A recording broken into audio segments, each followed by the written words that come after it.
রাজ্যের বিভিন্ন প্রান্তের সঙ্গে রথযাত্রার জন্য তৈরি বিলাসীপাড়াও। বিলাসীপাড়ার সাপট গ্রামে পাগলা বাবা আশ্রমে রথযাত্রা নিয়ে রীতিমতো উৎসব মুখর পরিবেশ। রথযাত্রাকে কেন্দ্র করে আয়োজন করা হয়েছে বিভিন্ন অনুষ্ঠানের। অগণিত ভক্ত শুক্রবারের এই রথযাত্রায় অংশ নেবেন। ঠিক 7 দিন পর যথাসময়ে হবে উল্টো রথ। রথযাত্রা নিয়ে স্থানীয় এক বাসিন্দা কি বলছেন শুনবো। সাপড়গ্রাম শান্তিপুর আশ্রমের রথযাত্রা 1964 সন থেকে পাগল বাবা আশ্রমের রথযাত্রা চলে আসছে এবং অখণ্ড নাম সংকীর্তন চলে আসতেছে। 108 বছরের জন্য নাম সংকীর্তন হবে এবং রথ আজীবন চলে যাবে, এটি বাবার ইচ্ছা ছিলেন। তো এবার বিভিন্ন জায়গা থেকে বহু ভক্ত আসছেন,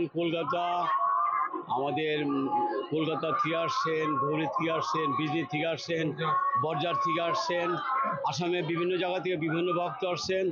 বিশেষ করে এই অঞ্চলে আমাদের সাপড়গ্রাম, বিলাসীপাড়া, কোকরাঝাড়, বঙ্গাইগাঁও, ভালুগড়ি, গোসাইগাঁও, তুলসীবিল, তামারহাট, শ্রীরামপুর অগণিত ভক্ত আসেন।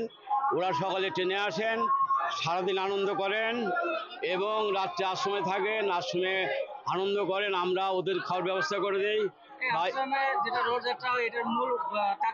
তাৎপর্য হচ্ছে এখানে বাবার আমলে রথযাত্রা আরম্ভ 1964 সনে।